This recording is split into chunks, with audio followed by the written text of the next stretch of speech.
Okay, so welcome everyone to the first Lunch and Learn of 2024. We took a little brief hiatus in January, but a lot of us were at the Iowa Specialty Producers Conference, so we're back here in February. And I wanted to start off this year talking about the lab analysis calendar. So um, when should we be doing some of these analyses? And I will say, a lot of this is going to depend on your winery. What equipment do you have? And I'm giving you my suggestions and my opinions here, but hopefully I'm going to justify them. So if you read something different with a different justification, that's totally fine. But I'm going to try and justify why I think you should do certain analyses at certain times of the year. And so let's jump right into this. I wanted to look for a flow chart of winemaking, and this one's quite busy, but I do like this flow chart quite a bit. If we start with the red winemaking, and I'm not going to go through this in much detail, but if you wanted, you could print something like this out and make notes about where you might do certain analyses, okay? Or, refer back to this video once it's posted up on YouTube. Um, but yeah, there's a couple different, ways we can do red wine making or white wine making. And so you might do analyses at different times of these in these processes. So yeah, we're gonna kind of go through the different time points and what analysis I would suggest doing. I think it's easier to kind of look at at this kind of more simplified version of grapes. We harvest them, we press them, we ferment them into wine, we age them, we bottle them. So this is a little bit more pictorial, but it's a little bit easier, I think, for us to view. So my question for this presentation is, what analysis should you do and when? And again, it is gonna depend on what grape varieties you might be using or what styles of wine you're trying to make and things like that. But hopefully this will give you a general overview of what my suggestions are um, at each time point. So let's jump right into it because you're going to probably start to do analyses before you even bring those grapes into your winery. So when we have grapes, what are we going to have? And I didn't fix those pictures, but that's okay. We've got grapes in the background there, samples that we're collecting in the vineyard. And then we're going to juice those samples and do some analyses. So we've got a really nice series of predicting or estimating, I should say, grape maturity. And that's at the ISU Extension Store. So if you just Google ISU Extension Store, and then in the search button, you can write grape or wine, and all of the fact sheets that the Midwest Grape and Wine Industry Institute has published will be there. And this is the number. If you want to look at these specific fact sheets, these are the numbers. 49, the series FS Food Science, FS 49 is for that grape maturity series. And so typically I would say you want to start sampling about a month before harvest. And so you want to make sure you get 100% through veraison. Okay, so make sure those red berries have all turned color and those green berries have all softened and become a little bit more translucent. That's what happens at veraison, and that's when the sugar really starts to kick off. Before that, not really terribly useful to be checking grape maturity because they are not mature. I suggest that you do this weekly, that you're sampling weekly and potentially more frequent before harvest. Again, depending on your schedule and when you may have people coming to help harvest, or if you have a machine coming to help harvest. I highly recommend weighing 100 berries when you're doing this, and that will give you an idea. You do want to see the berries get bigger. And it'll help you determine as well what's happening with some of those numbers based on rain or drought or things like that. And at this point, you're going to be measuring pH, TA, and total soluble solids or Brix. And so those are probably all pieces of equipment that you have in your wineries to be able to do this. So I'm hoping everyone has a pH meter. Titratable acidity, really all you need is a burette to be able to do those titrations. And total soluble solids, I'll show you a couple of ways of measuring that in a second here. So when you get to, when should I harvest? There's a couple of ways to determine that, but I really want to emphasize at this point that through all of these analyses that we're talking about, the lab analyses are part of the equation for you to make decisions, any winemaking decisions. Taste and sensory evaluation, taste, aroma, visual is your other major tool.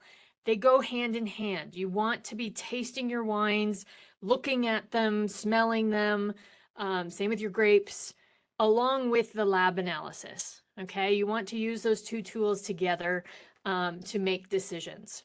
So when you harvest, it depends on cultivar. Typical order here. This is not all the varieties we grow in Iowa or the Midwest, but I just threw up a couple. Brianna, Edelweiss, even Itasca now are quite early. The Crescent comes a little later. In terms of the red, Marquette is usually one of the first reds. Petit Pearl tends to be a much later red into September. These are ranges for white cultivars and red cultivars. Where do you want to be? Again, depends on the style of your winemaking that you would like. And also it depends on the kind of year that you've had. You may be in a drought year. Last year was drought. It was really hard to get those pHs and wait for those pHs to get up above 3.1. So we kind of had to harvest them a little bit lower. Usually Brix, I think, gets up to a good amount. And talking with Randall Voss in the berry maturity study that we run here at the Institute with Randall, pH is a good one to focus on. Everything else kind of needs to fall into place as well, but pH will really tell you what's kind of going on in those grapes. So these are large ranges that you might see over the course of your sampling. And again, depending on variety, they might be okay to harvest in these. You're going to be able to make wine, let's put it that way. You're going to be able to make pretty decent wine in these ranges. Other considerations for harvesting would be flavors. You're going to want to taste those. Now, remember, if you came to our terpene Le Crescent talk at the conference, some of those flavors are not available to taste because they're bound to a sugar. So just FYI, sometimes it can be challenging to base some decisions on flavor. Weather, if a big rainstorm is coming, or a big heat wave or something like that, you may need to make harvest decisions based on that. When is your labor going to be available? And disease and pest issues. So you need to be, not just sampling your vineyard, and not looking at anything. You need to be out there looking at the grapes and seeing what condition they are in. Now, I do want to plug our berry maturity study. We had samples come from the pink counties last year. So if any of you are on that helped us out with that, thank you. We are going to try and repeat this next year. So we are looking for volunteers to send us grapeberry samples every week. And we will do analysis, and we're hoping to get a faster turnaround time so that these could be helpful for those growers that participate, and you'll get some free analysis out of it, and hopefully that'll be convenient. So consider joining. We'll be putting out a plug for that probably early growing season. Okay, so what else do we want to measure? So, okay, we've made our harvest decision. We've harvested, however you're doing it, manually or by hand. It comes into the winery and we start processing.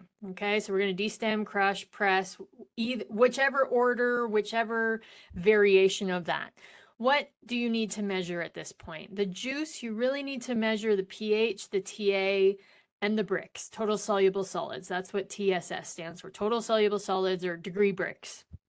Degree Brix is really a unit, so that's why I'm using TSS. So how do we do that? You can measure, at this point, you can measure your total soluble solids using a refractometer, okay? And so this is just an example of a handheld one, or a digital one, sorry, and a visual refractometer. Both work well, but you can only use these when you've got grapes and juice, right? We're not going to use these once we start fermenting. Then we're gonna use a pH meter to measure pH. Make sure that you are calibrating your pH meter on a regular basis with the various solutions that you can purchase for, usually it's 4, 7, and 9 are the calibration solutions. Your probe, make sure you're storing that in the proper storage solution when you're not using it. The pH meter tells you a really, like, a lot of information, important information. So make sure you're doing, you're keeping up with maintenance. And if you think something's going wrong with the probe, call the manufacturer. And the probes don't necessarily last forever, so just consider that. Okay, so and then we have a auto titrator to do our titratable acidity. But like I said, all you really need is a burette, and a indicator, or pH meter. To be honest with you, you can titrate up to a pH of 8.2, and that'll give you your titratable acidity. And we use this auto titrator just because we usually do a lot of samples at once. Once you get these numbers, you may want to add or do adjustments on that juice. You may need to add sugar, or you may need to add acid, or so you do want to do this analysis when your juice comes in, okay? Because it's a lot easier to do adjustments at this point before fermentation. Also consider at this point that you could measure acetic acid. If you have any concern at all of the health of that fruit that came in, you may want to measure acetic acid, and that'll give you a base. Acetic acid will always go up during fermentation. So if you're concerned that, and you probably want to start with it under 0.1 grams per liter. That's where in the juice, you kind of want to be around 0.1 or lower, because like I said, it will go up during fermentation. You may want to measure malic acid if you are going to do a malolactic fermentation. And you may want to measure YAN. You can do this YAN, yeast assimilable nitrogen, at a couple different points. You could do it at the grape stage if you were sending us analysis. YAN is one where there is a large range where you can be in terms of how much nitrogen you want in your fermentation. Now, I will say, or one thing we recommend is you might not be able to send in every single grape variety that you grow, but maybe sending in, a couple of reds and a couple of whites to get an idea. And because the location in your vineyard can make a difference as to how much nitrogen you might have. So maybe you've got 2 whites that are in a similar location, just send one of them, and 2 reds in a similar location, just send one of them. And you can make decisions based on that one sample, if you think your grapes are going to need a little bit more nitrogen or not. And if you can't perform YAN, you do need a spectrophotometer to do yeast assimilable nitrogen, which I will show you one in a minute.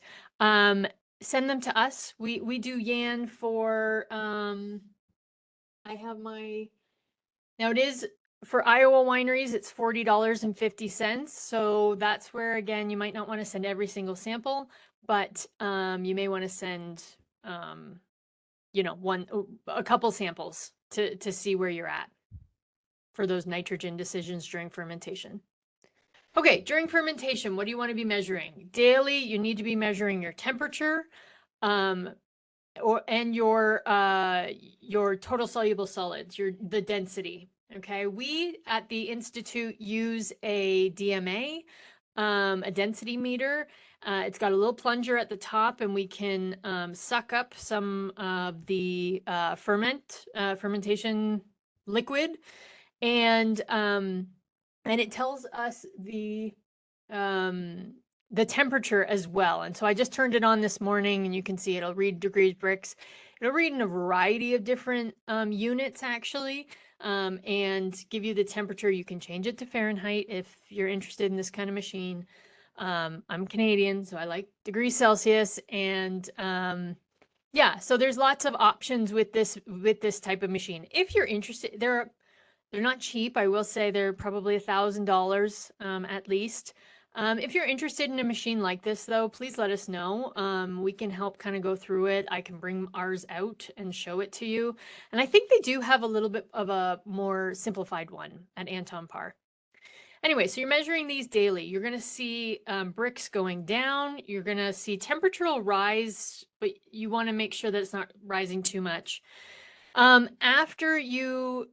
After alcoholic fermentation starts, you can't use that refractometer anymore. So you need to either use a hydrometer or this DMA. So if you have a hydrometer, and this is the bottom picture here, how do you read it? Remember that you're reading from the bottom of the meniscus. So when you have water, it creeps up the side here. But you're always going to read it from the bottom of the meniscus. Make sure there's no bubbles present. Make sure that the hydrometer is not touching the side of the cylinder, and not touching the bottom, obviously. And you're going to read your reading there. When you're near the end of fermentation, you may need to measure residual sugar. You may be okay if you're, maybe going to chaptalize later on, or back sweeten, I should say, later on. Or if you just want to go to complete dryness. You want to make sure if you're going to complete dryness, the density of wines is going to be less than that of water, so it's going to be less than 1.0. Okay, typically the dry wines will be at around 0.990. Okay, so this number up here. So just keep that in mind. And you want to be, tasting for bubbling that's, not very active anymore, and tasting for that dryness as well. Okay, what else did I think that's good for fermentation. Post fermentation. Okay, so now's where we really want to start protecting our wines, right? If you're going to do malolactic fermentation, first of all, I would highly recommend considering doing a sequential, sorry, I take that back, a co-fermentation, doing your malolactic fermentation and your primary fermentation at the same time. I've had fairly good success with it. Maybe you don't want to do all of them if you're not used to this, all of your batches next year, but maybe trying one.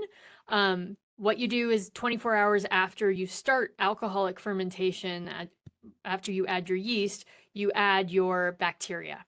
And they typically finish very close to the same time, maybe a couple of days difference. So once you're finished malolactic fermentation, if you're doing that, and primary fermentation, you want to add your SO2 and start protecting your wine. So again, I've said this many times, hit it hard, be ready that your SO2 at that point is going to bind significantly, like 40 to 50% of that is going to bind with stuff in the wine. So if you are shooting for 30 ppm addition based on your pH, right? 30 ppm is what you want in there of free SO2. Make sure you're hitting it with a lot more than that, because half of it will probably bind up. Several days after you add that initial SO2, you rack off the Grosslies and add your SO2. I would measure your SO2, make sure it's sitting where you want it to be sitting, and make adjustments if you need to. I would remeasure your pH. I would measure your acetic acid at this point, your titratable acidity, potentially your malic acid, especially if you went through a malolactic fermentation. You want to make sure that that is good and gone, and percent alcohol. Now, I've highlighted acetic acid here because this is where, when I did the acetic acid presentation, this is the time point right after post-fermentation, right after alcoholic fermentation, I would measure your acetic acid because this is going to um, give you a good indicator if you need to be really, really, really, really careful if it's elevated slightly or where you're starting at post fermentation in terms of that protection period of time. So I really highly recommend testing acetic acid. How do we do it? We do it with a spectrophotometer, and we use a kit. And Drew was doing this analysis this morning. We also do have a cache still. We don't use it, but maybe some of you have a cache still. Either way, I would highly recommend doing that at this time point. And then this is how we measure alcohol. We actually have a new alkalizer, which works really nicely. We can do kombuchas and ciders and beers and spirits and all kinds of other things besides just wine. So if you're making any of those products, consider that we can measure alcohol for you. Aging. So what are you going to, do you need to be measuring things while the wine is just sitting and hanging out and waiting for bottling and stabilization? Yes. Okay. You need to be checking these wines. I would highly recommend monthly checks on your SO2, especially if you're using barrels, especially if you're using tanks like variable capacity tanks. I highly, highly recommend that you do a monthly check on SO2. That's to make sure everything is okay. No microbes have gotten in there. When you pull that sample, you can do a nice little sensory check, visual, aroma, taste. And so I would highly recommend putting this on the calendar very deliberately so that it comes up and you get an email or some sort of notification. Today is the day I'm going to check my SO2s, and carve out time to do that on a monthly basis. Before you start stabilizing, you may want to check your dissolved oxygen. You may have a meter to do that. We have one here at the Institute, and I'd be happy to come out and check dissolved oxygen with you. But know that if you're going to start cooling down your wines to do cold stabilization and that sort of thing, you do have you're at risk for absorbing more oxygen into your wines. Okay. Stabilization. So you want to blend your wine. So make sure you blend your wine before you do any stabilization. Blending it after stabilization could give you a wine that's not heat stable and not cold stable. Okay. They can throw each other off. So blend your wines before. You want to do your bentonite bench trials. So you're going to measure your heat stability at different rates of bentonite addition. Some people I know, or probably a lot of people, are using, the same amount of bentonite every year. And potentially also across cultivars. I'm going to tell you right now, there is a big difference across cultivars of how much bentonite you really need. For example, La Crescent and Frontenac, really high in protein. They need a lot of bentonite. Marquette does not need as much bentonite. So doing these bench trials, I would highly recommend, and year-to-year variation also occurs. And so, yes, consider doing these bench trials. Again, put it on the calendar, once a year. Make sure that, you carve out some time to do these bentonite bench trials. Bentonite, and then once you know how the rate of bentonite you want to add, you're going to add your bentonite in, leave it for a couple of weeks. You want to confirm your stabilization. We can do those kinds of confirmations. We can even help you with bentonite bench trials. And we use turbidity as a measurement. We do clarify it, filter it, or centrifuge the sample. We measure turbidity, we heat it up to 80 degrees for 2 hours, then we measure turbidity again. So again, probably not a piece of equipment you may have, but we can help you with those types of measurements. But confirming some of these, especially if you are going to be using the cold stabilizing stabilization type solutions like Zenith or I can't remember the one from Scott Labs, but the CMCs and things like that. If you're going to be using those products, you really need to make sure that you are protein stable, or else you will throw a protein haze by adding in those products. So be careful is what I would say. Cold stabilization, however you're going to do it, if you're going to use the CMCs or the products that you add in, or if you're just going to, I know there's people that throw their tanks kind of outside if they're mobile, or if you have jacketed tanks, and you can measure cold stability. You can do seeding trials in your own freezer with a little bit of potassium bitartrate, or you can send it to us and we'll check it using our check stab. And so this gives us a rating, and it can also tell us how cold stable you are. We can get ratings of, you know, very stable, you know, almost stable, those kinds of things. So this works on conductivity, this machine. And so we can help with cold stability as well. Pre-bottling. So what do you want to be doing analysis wise? A couple of these are legal limits. So percent alcohol label claims. I know you don't need, if you're writing table wine on your label, you don't necessarily need to put your actual amount of alcohol on there. I do think in the age now of people wanting lower alcohol wines, consider putting your percent alcohol on there. I think it's a good practice, and it gives you an idea, you know, of how the fermentation went and things like that. I would check your pH, and that goes into your free and total SO2, because you may need to make adjustments here on your free SO2. Total SO2, there is a legal limit. So that's why I say to, you know, just check that, make sure you're not anywhere close to that. You would most definitely start to smell or taste if you were up that high. Acetic acid also has a legal limit, 1.4 grams per liter for red wine, 1.2 grams per liter for white wine. So might be one that you want to check. Those are definitely above sensory threshold. So you will smell and taste 1.4 grams per liter of acetic acid in your red wine. You may want to check your residual sugar just to make sure, especially if you are adding your back sweetening and you really want to hit a specific target. A lot of people are probably doing it to taste, and I think that's fine. If you do want a little bit more control and know where you're at, so you know next year, I would recommend that testing residual sugar, and we can do that here easily at the Institute. Post bottling, what do I think you should measure?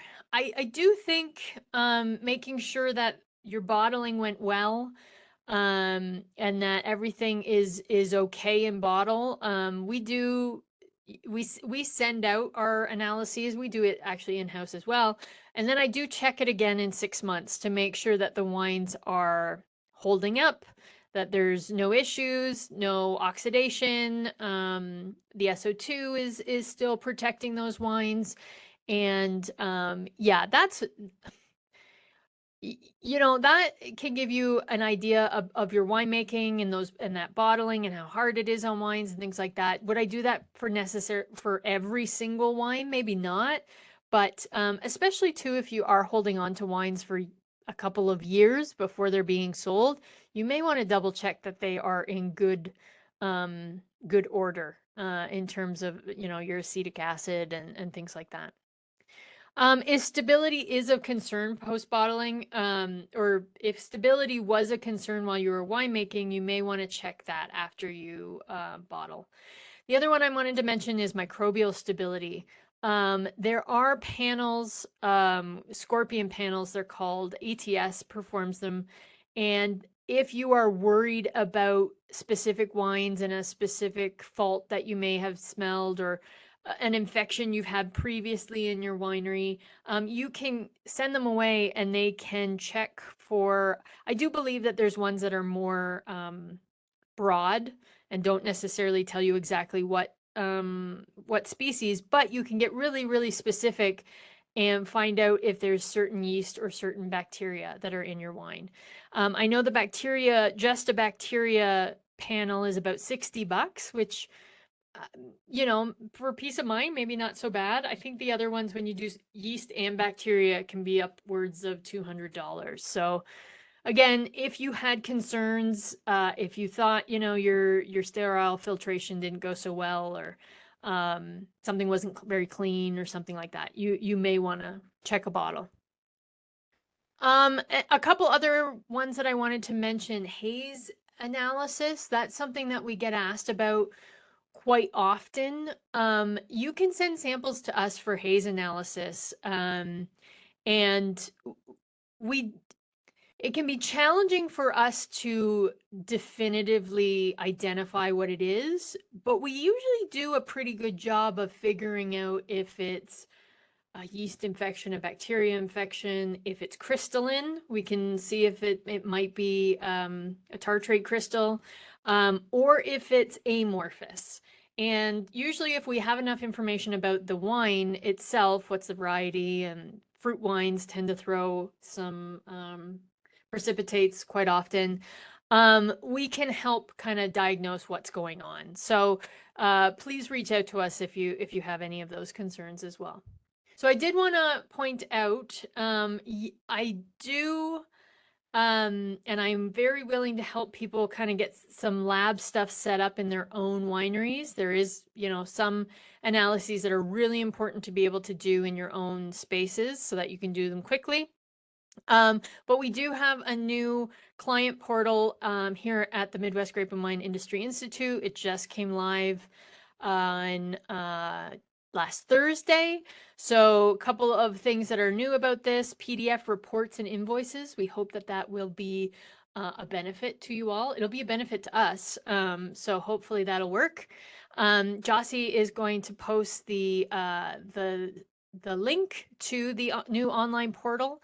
If you had an account before, it will ask you to reset your password, but all of your previous analysis and your account is linked on there. You just need to set a new password, and you should have access to all of those previous. Although I will say, I don't think the previous analyses you'll be able to get PDF reports and invoices, just FYI. There are two YouTube videos you can watch. I highly recommend watching the client portal or the instructional video, same thing.